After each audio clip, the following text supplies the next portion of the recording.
Jetzt möchte ich euch noch ein paar Fingerübungen zeigen, denn die Fingerübungen sind im Prinzip, was die Hefe für das Brot ist. Und zwar ermöglichen uns die Fingerübungen ein geschmeidiges Spielen und eine Beweglichkeit und Geschicklichkeit der Finger.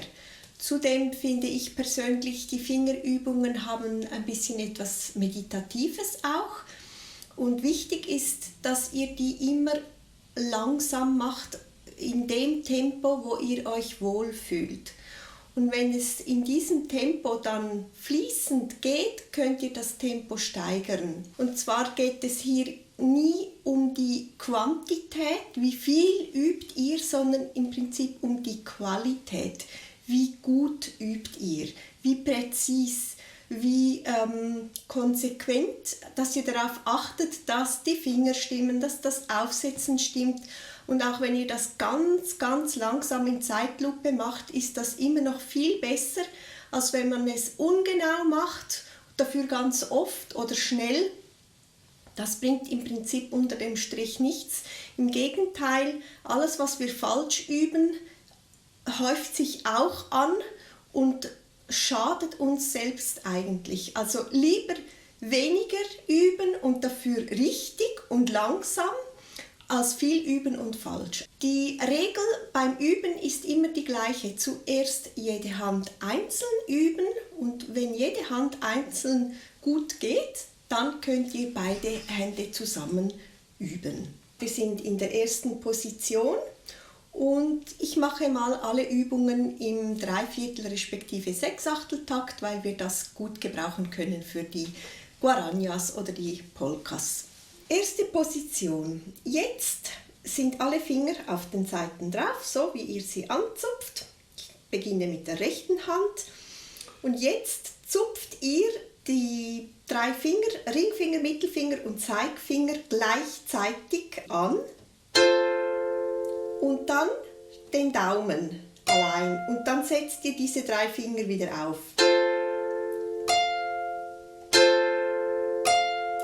Diese Kippbewegung mögt ihr euch vielleicht erinnern von der Vorbereitungsübungen, die wir gemacht haben.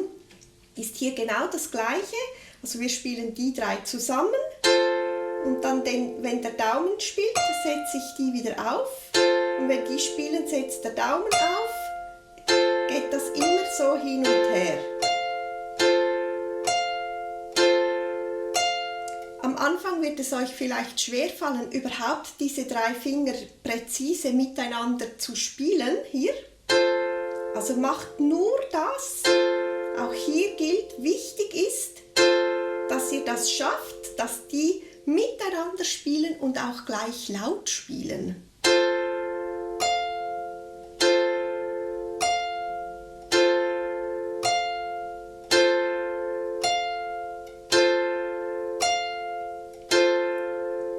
Und dann, wie immer bei den Fingerübungen, ich mache das so, dass ich die mal einfach aufwärts und abwärts verschiebe auf der Harfe. Und zwar, dass ich zum Beispiel 3 Mal das mache, also 1, 2, 3. Und jetzt verschiebe ich nach G-Moll. 2, 3. Und während der Daumen spielt, setze ich hier schon auf die nächste Stufe auf.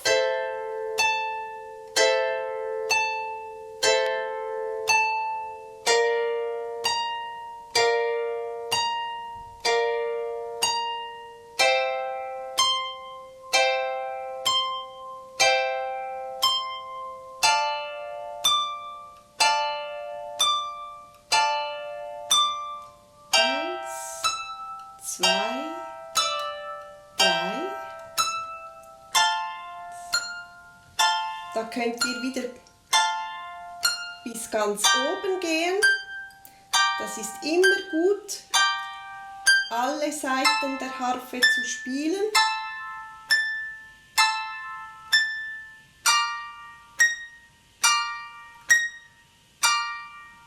Und jetzt gehe ich zurück.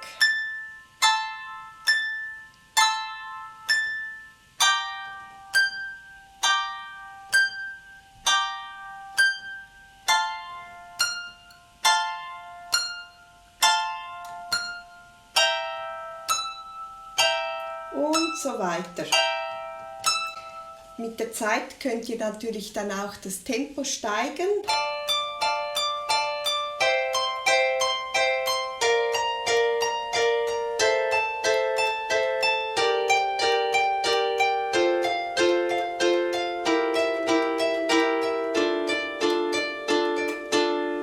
Also das wäre diese erste Übung.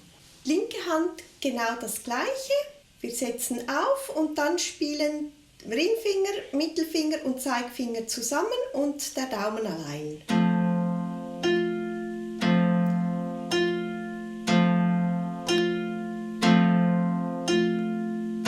Zuerst nur an Ort und Stelle.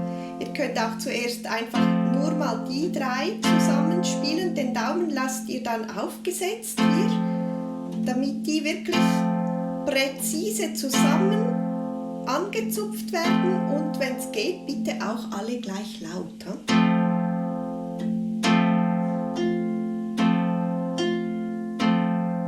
Dann könnt ihr das auch verschieben.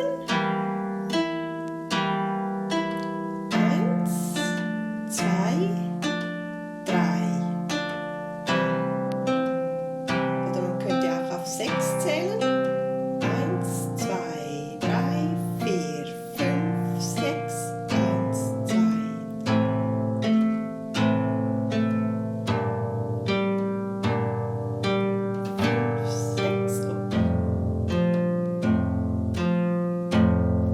Und auch hier bis ganz unten spielen. Das gibt euch auch Sicherheit in den tiefen Bässen.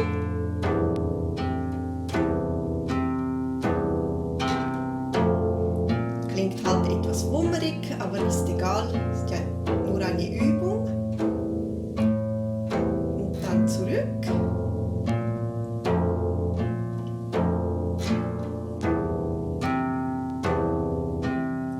Immer die 3 Finger zusammen aufsetzen beim Wechsel. Jetzt wechseln.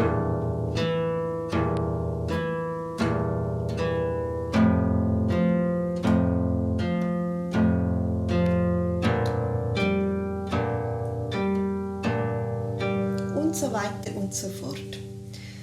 Wenn ihr das könnt mit jeder Hand, also wenn es euch nicht mehr sehr schwierig fällt, dann könnt ihr auch mal beide Hände zusammen üben. Vielleicht auch hier genau der gleiche Aufbau wie vorhin. Macht ihr mal nur die 3 Finger zusammen und lässt den Daumen liegen, damit ihr da möglichst ein präzises Klangbild bekommt. Das heißt, alle 6 Finger spielen gleichzeitig und gleich laut.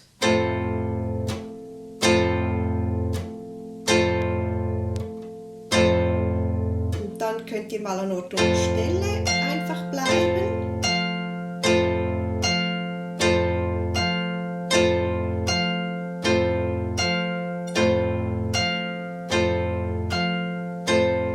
Und dann könnt ihr das auch verschieben.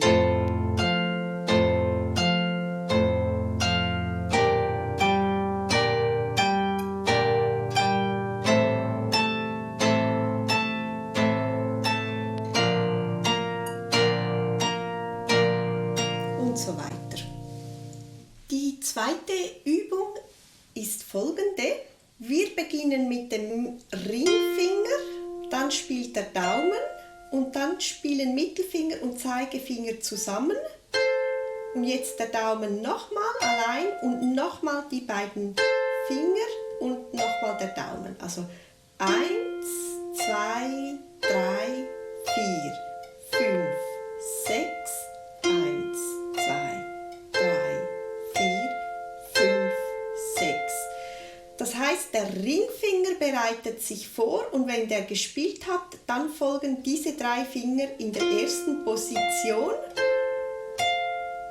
Jetzt geht der Ringfinger voraus und jetzt diese 3 Finger. Ringfinger und die anderen 3 Finger. Darauf achten, dass diese schön zusammen anzupfen.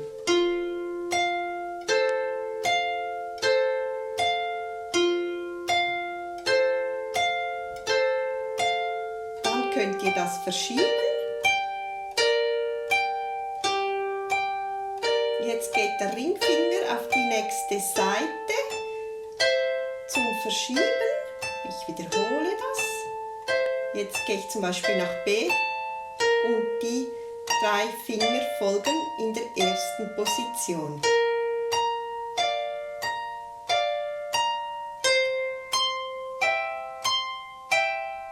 Ringfinger.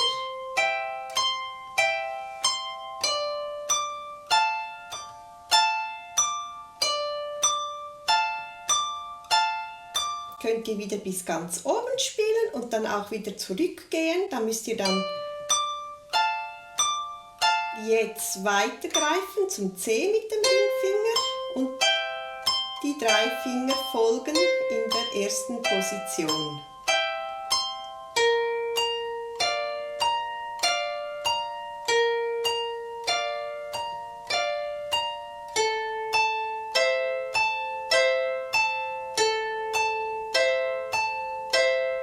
Und so weiter und so fort.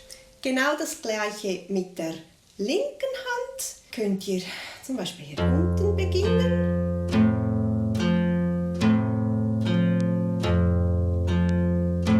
Aufsetzen mit dem Ringfinger und diese 3 Finger folgen in der ersten Position dann.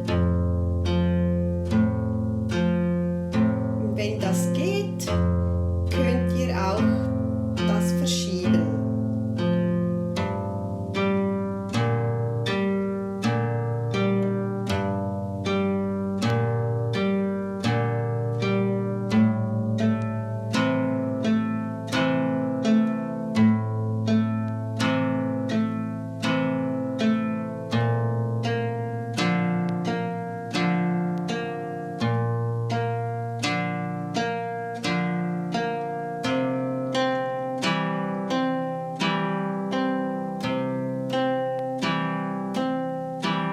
So weiter aufwärts und abwärts das verschieben. Und auch da, wenn ihr euch sicher fühlt, dann könnt ihr das mit beiden Händen zusammen machen, ganz langsam am Anfang wie immer.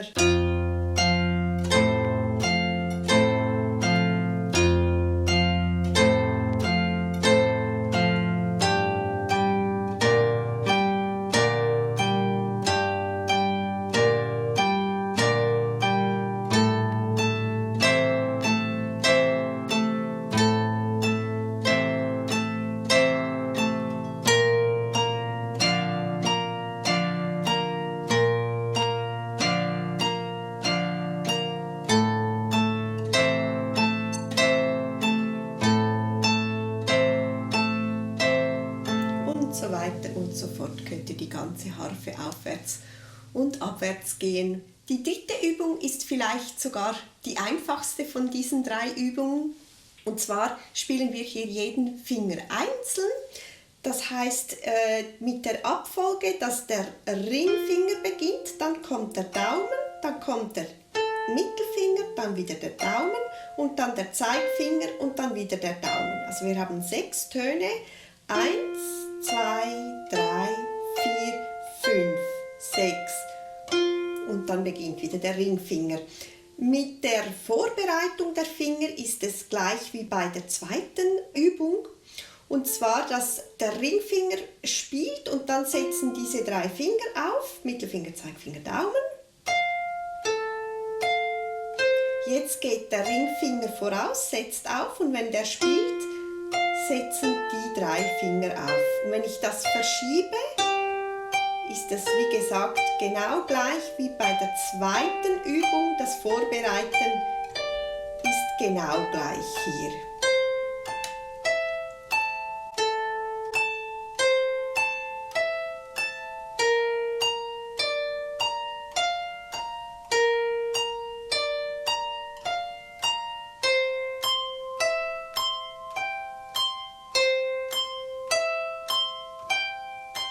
Bei dieser Übung gibt es noch etwas in der Betonung ein bisschen zu beachten. Und zwar versucht nicht, dass der Daumen der lauteste Ton ist, sondern dass der gleich laut ist wie die anderen oder vielleicht zwischendurch auch mal ein bisschen leiser. Dann haben wir im Prinzip einen Dreivierteltakt, wenn wir betonen 1, 2, 3, 1. Wir hören dann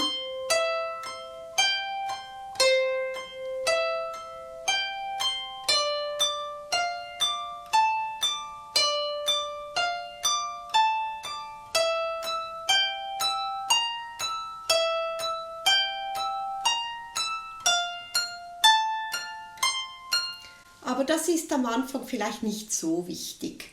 Trotzdem darauf achten schadet sicher nicht. Ich gehe mal jetzt zurück.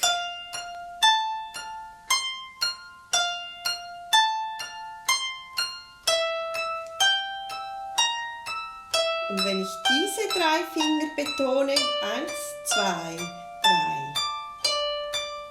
dann klingt das Ganze auch ein bisschen leichter.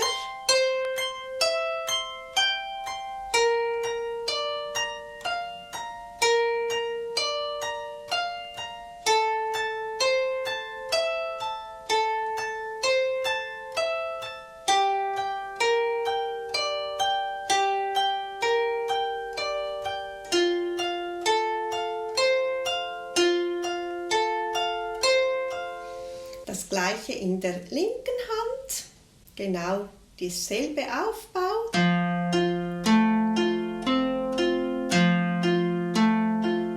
Ich gehe mal abwärts.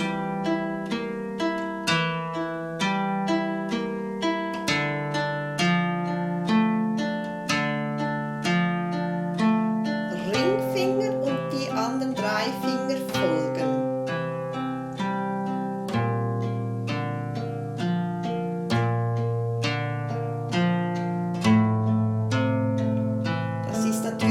Richtiges Begleitmuster für die linke Hand, das wir später dann sowieso benötigen.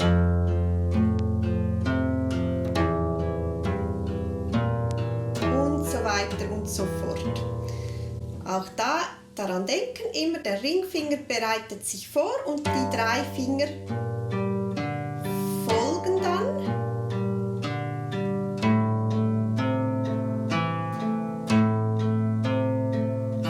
Und diese 3 Finger folgen in der ersten Position.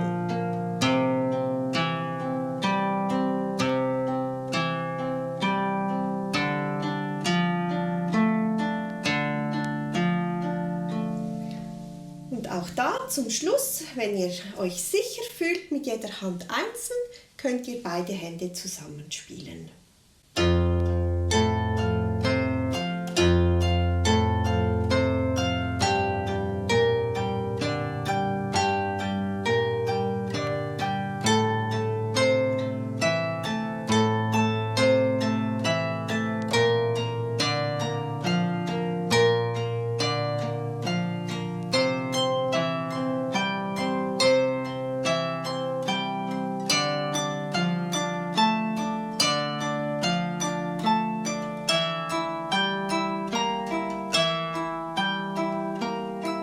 Und so weiter und so fort. Bis ganz oben, bis ganz unten, wie ihr Lust habt und wie ihr mögt. Und wie gesagt, ihr müsst nicht alle 3 Übungen hintereinander machen. Ihr könnt einmal die erste Übung machen, einmal macht ihr die zweite, einmal macht ihr die dritte.